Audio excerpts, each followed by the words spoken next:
Springtime sun, children play near bombed-out buildings, ever cautious of the shelling nearby. Determined homemakers take advantage of the melting snow, getting as much water as they can carry. Residents who just want to be outdoors crowd the market, even though there's little to buy. Mira Lalovic teaches algebra in a small unheated room in an apartment building near the front line. She knows her students are too distracted, too nervous to really learn anything. But she says in this classroom, her students are safe. The point is to keep them alive. In another part of Sarajevo, Muslim bakers work without electricity and without light to make bread for a hungry city. Despite the hardships, they bake 2,500 loaves every day. Mahmed Kuritsnan says 5 of his fellow bakers have died trying to get water and firewood. As long as the UN supplies flour, they'll keep working. Sarajevo gets most of its food from UN relief flights. The rest is delivered by convoy. About 100 tons of flour, sugar, and milk powder are supposed to be delivered to this warehouse every day, but not all of it gets through. The Serbs steal a lot of it at their checkpoints. Bosnian officials complain that too much of the food is lost. Although UN supplies that do get through have averted mass starvation in the city, most of the residents are underfed. People in Sarajevo have about 30% of satisfaction of their needs. With that quantity is what we receive now. A year after the siege of Sarajevo began, residents appreciate a warm spring day. When there's a lull in the fighting, this could be any city in Europe. Some now even take the time to visit an art gallery or go to the theater.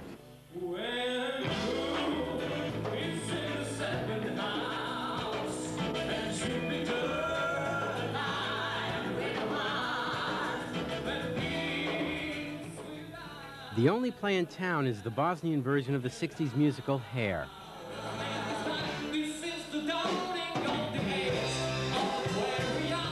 All performances start at noon because in Sarajevo, there's no nightlife. Actor-director Katja Duric and the cast perform in a poorly lit theater, and no one uses makeup. When you are walking through the Sarajevo, you can see death, only death and destroying. And when you came on our rehearsal and on our performance, you can see life. Duric hopes to spread the message of peace throughout Bosnia in the same way the Broadway musical Hair influenced Americans during the Vietnam War. But bringing peace to Sarajevo seems almost impossible. Every day, 1,500 shells fired from the mountains behind me hit the city, and more than 800 snipers roam the streets. Elsewhere, a clear spring day might be a good time for a walk, but in Sarajevo, people run for their lives. Snipers hiding in buildings in Serbian-controlled parts of town aim and shoot at anything that moves, men, women, or children. When we and the people pinned down near us thought the coast was clear, the Serbs started to pound a nearby building with heavy artillery. Most of Sarajevo's buildings are gutted or scarred after a year of bombardment. Bosnians call this stretch of road the Wailing Wall because at least one resident is killed here every day. Citizens have now erected barricades to stop the bullets, but so far, more than 12,000 have died in Sarajevo since the siege began. You simply feel that every day you are playing a kind of Russian roulette, and you never know whether you are going to meet your shell or you just escaped it. In spite of these unhuman circumstances, in sense of lack of water, lack of electricity, lack of everything, lack of safety, the spirit of Sarajevo is still alive. The UN is under fire for not doing more to protect Sarajevo from the shelling, grenade attacks, and sniper fire. UN forces are now stepping up high-profile patrols to try to scare off snipers. When we are present during daylight in some villages or some parts of the city, the fights decrease. And in the same way, I think the more troops we will have on the ground, the less fighting we will have. Colonel Marcel Valentin commands these troops, but is frustrated because he knows UN forces can't stop the killing.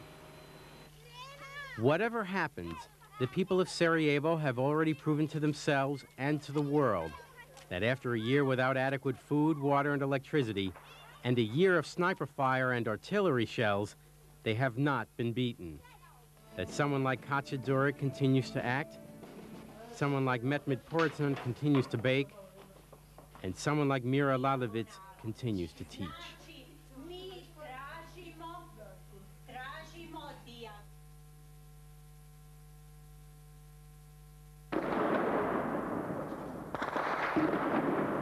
The people who live on 31 Varatsky Boulevard usually do not sleep well at night. The building faces Sarajevo's front line, just 300 yards away. From the hills above the city, Serb forces constantly fire on the apartment building.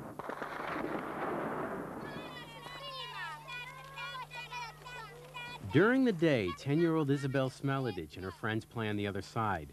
The building shields them from attack, as long as they stay close to the entrance. Here, they're just out of range of sniper fire. Windows on both sides of the building are blown out. The plastic covering provided by the UN.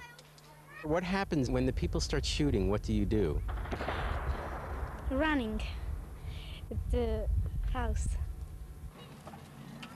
5-year-old Eldon plays in a car shot up by snipers. His mother lets him stay outdoors only 15 minutes a day. Behind the apartment building, the children no longer play on the swings or sit on the benches. The seats were used as firewood, and where they play kickball is now used to dump and to burn garbage. A little boy guides us up the stairs to the 9th floor. The building has no electricity, no water. Tenant Jasmina Jasarevich shows us damage caused by mortar fire. The destroyed room has a good view of the hills controlled by the Serbs. Jasmina and her children now live in a room on the safe side, and during the shelling, they lie on the floor. She lost her husband in the war and says she spends most of her days looking for water, chopping firewood, and worrying about her 2 children. In an apartment 3 flights down, Sisik Bazima smashes what remains of her parquet floors. The wood is used to heat water for coffee. Her husband Abid and her brother Fadil, both in Bosnia Special Forces, have returned from the front for a short visit. Can the Bosnian army, can the Special Forces do anything to stop? When I ask why Bosnian forces could not do more to stop the shelling, Abid says the army is outgunned and outmanned. They're hard-pressed just holding the front line. Bill Clinton says Sisik is the only one who can break the siege. Everything else has failed. Outside, a group of children wants to practice their English, but a shell explodes nearby and they run toward the building. The front side is hit, setting off a fire in an apartment. By the time firefighters arrive, tenants have already put out the blaze. One fireman at the scene is an American volunteer from Rhode Island. It's his 5th call to this building. It's not a cake job. The thing that makes it worse here is that while you're doing it, people try to kill you. As firefighters leave, the children say goodbye. It's getting dark out. They know they have to get inside. Peter Morello, European Journal, Sarajevo.